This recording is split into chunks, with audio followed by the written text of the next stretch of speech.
Baiklah, saya akan menyampaikan refleksi dari pembelajaran topik 1, filosofi pendidikan. Pada awal pertemuan, kita diajak untuk merefleksikan diri pada saat bersekolah dahulu. Dan apa yang kita rasakan, pengalaman saat kita bersekolah, hal yang kita rindukan, kemudian sosok guru yang menginspirasi kita dan mengapa guru tersebut menginspirasi. Hal itu menjadi ingatan yang kita ingat sepanjang hayat kita.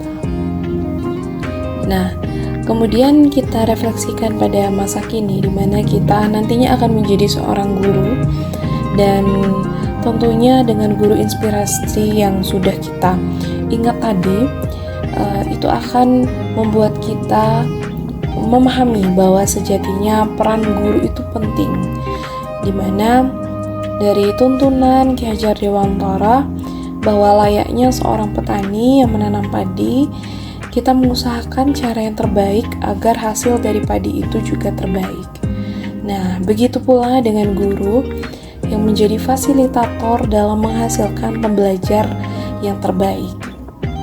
Ki Hajar Dewantara mendidik dengan konsep menyeluruh, di mana kata mendidik ini berarti menuntun siswa sesuai kodratnya masing-masing, yaitu dari faktor sifat dasar atau bawaan siswa, kemudian akan dipengaruhi dari lingkungan ataupun konvergensinya. Guru harus mampu membangkitkan motivasi siswa untuk belajar mandiri dan untuk menghasilkan keterampilan atau life skill-nya. Dan yang terpenting adalah guru harus menciptakan kenyamanan belajar serta menerapkan budaya positif di lingkungan sekolah.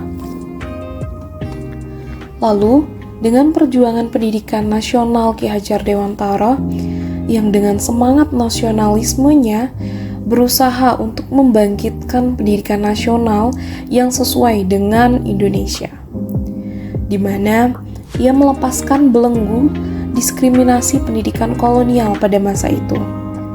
Dan akhirnya beliau membentuk taman siswa yang disesuaikan dengan prinsip budaya Indonesia, kemudian siswa yang berjiwa nasional dan global, siswa yang menjadi pionir dan pelopor untuk dirinya ataupun orang lain, dan untuk mengembangkan potensi, minat, dan bakat siswa sesuai dengan kodratnya masing-masing. Ki Hajar Dewantara ini mengadaptasi dari dua model, dari mana model di sekolah Maria Montessori dari Italia dan Rabindranath Tagore dari India, di mana guru di sini menjadi teladan bagi siswa. Yang kita ketahui dari semboyannya adalah Ing Ngarso Sumpolodo, Ing Madya Mangunkarsa, Tutwuri Handayani. Dan apa yang dilakukan Ki Hajar Dewantara ini memang benar dengan mengadaptasi pendidikan luar negeri, namun beliau yakin bahwa hal ini akan memperkaya kebudayaan sendiri Indonesia. Taman siswa ini menyebut dirinya sebagai perguruan, yang diambil dari kata guru, dan sistem pamong dari kata among, yang artinya tumbuh secara leluasa. Hal ini bermaksud bahwa pendidikan mestinya mengembangkan kodrat yang ada pada diri siswa, yang sejatinya setiap individu itu berbeda.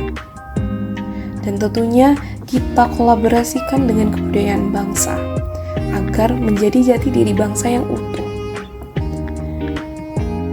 Seiring perkembangan zaman, pendidikan nasional di Indonesia mengalami beberapa perubahan. Kebijakan yang ditentukan oleh pemerintah yang berkuasa pada saat itu cenderung berubah-ubah setiap ordenya. Hal ini tentunya menjadi pro dan kontra. Dan yang harus kita garis bawahi adalah pentingnya evaluasi dan monitoring secara berkelanjutan. Dan dari evaluasi tersebut perlu kita inovasikan dan terus dilaksanakan perbaikan untuk memperbaiki kekurangan-kekurangan sebelumnya.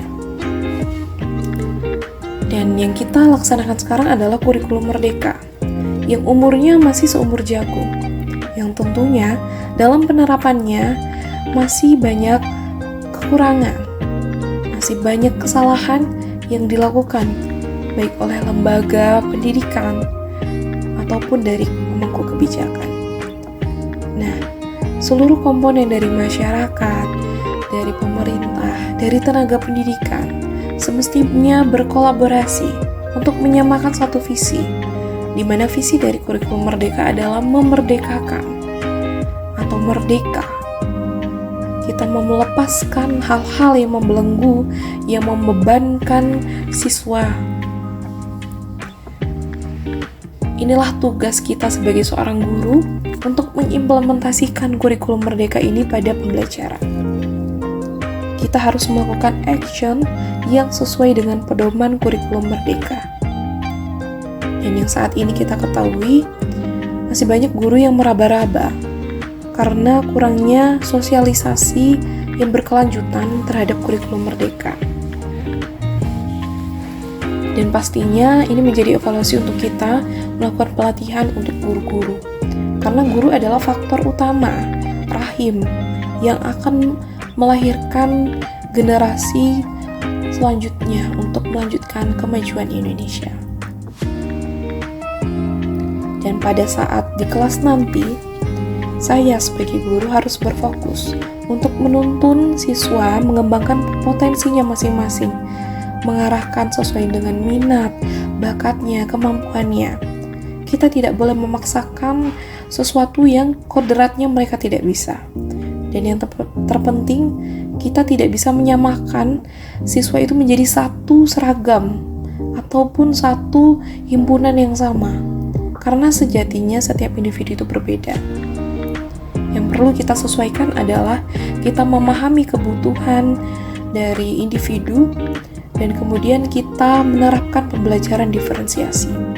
Hal ini sudah sangat tepat di mana siswa ini akan terarahkan dan tidak akan ada keterpaksaan dalam dirinya. Dan tentunya kita bisa menyisipkan dengan kebudayaan setempat atau kebudayaan lokal yang tentunya akan menghasilkan pembelajaran yang bermakna dan kontekstual.